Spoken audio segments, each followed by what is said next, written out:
बंगाल में चुनाव खत्म हो गया, नतीजे भी आ गए, लेकिन असली लड़ाई अब सड़क पर शुरू हो चुकी है। राज्य में माहौल ऐसा हो गया है कि कई जगहों पर हिंसा, आगजनी, बमबाजी और गोलीबारी की खबरें सामने आ रही है। और अब सबसे बड़ा सवाल यही है कि आखिर बंगाल क्यों जल रहा है।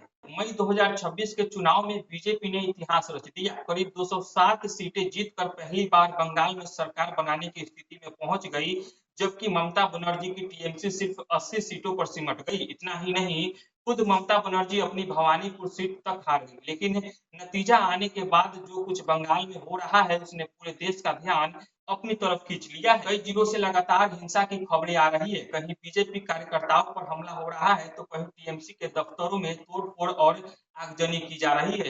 हालात इतने खराब बताए जा रहे हैं कि अब तक कई लोगों की जान जा चुकी है। सबसे ज्यादा चर्चा उस घटना की हो रही है जिसमें शुभेंदु अधिकारी के करीबी और उनके पर्सनल असिस्टेंट चंद्रनाथ रथ की गोली मारकर हत्या कर दी गई। इस घटना के बाद बीजेपी पूरी तरह आक्रामक हो गई और सीधे टीएमसी पर आरोप लगा रही है कि हार के बाद उनके कार्यकर्ता बौखला गए हैं। बीजेपी का कहना है कि टीएमसी 15 साल तक सत्ता में रही, लेकिन अब जब जनता ने उन्हें बाहर का रास्ता दिखा दिया है, तो उनके समर्थक हार बर्दाश्त नहीं कर पा रहे हैं। बीजेपी नेताओं का दावा है कि उनके कार्यकर्ताओं को निशाना बनाया जा रहा है और कई जगहों पर जानबूझकर हिंसा फैलाई जा रही है। और मामला तब और गर्मा गया जब ममता बनर्जी ने चुनाव नतीजों पर सवाल उठाना शुरू कर दिया। उन्होंने प्रेस कॉन्फ्रेंस में चुनाव आयोग और ईवीएम पर गंभीर आरोप लगाए और कहा कि यह जनता की असली जनादेश नहीं है। बीजेपी अब इस बयान को मुद्दा बनाकर कह रही है कि जब पार्टी के सबसे बड़ी नेता ही हार स्वीकार नहीं कर पा रही है, तो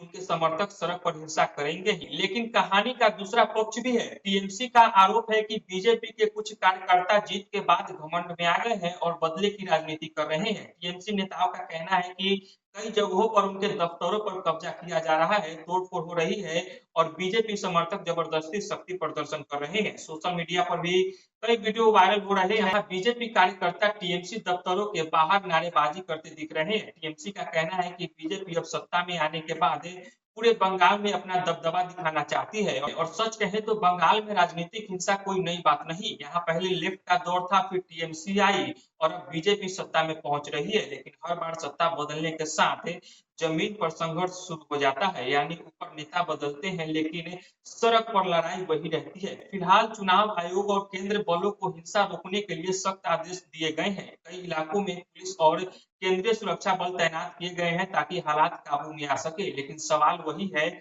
आखिर बंगाल में शांति कब आएगी। तो दोस्तों, आप इस पूरे मामले को कैसे देखते हैं? क्या टीएमसी हार नहीं पचा पा रही या फिर बीजेपी के कुछ कार्यकर्ता जीत के जोश में हद पार कर रहे हैं? अपनी राय कमेंट में जरूर बताएं। वीडियो पसंद आया हो तो लाइक करें, चैनल को सब्सक्राइब करें। मिलते हैं अगले वीडियो में। जय हिंद।